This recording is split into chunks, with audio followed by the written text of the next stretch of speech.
Bago ka pa lamang sa channel ko, do not forget to like, share, and subscribe. Ating pasyalan ang aking tanim ngayon.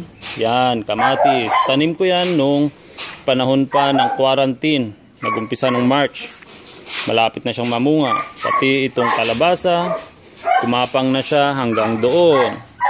Ang aking tanim na ampalaya, gumapang na rin hanggang sa puno ng suha. O, yan. Meron akong mga tanim na kamote doon at luya. Meron pang aba. At saka meron pang kamatis doon, saka kalabasa, ampalaya. Kita nyo siguro kung bakit umuusok dito. Meron akong tinatapang karne. Karne ng baboy. Yan. Masarap yan. Oh. Ilalagay nyo lang siya sa itaas ng baga o apoy para nainitan at nahusukan para hindi siya masira. Lagyan din ng asin.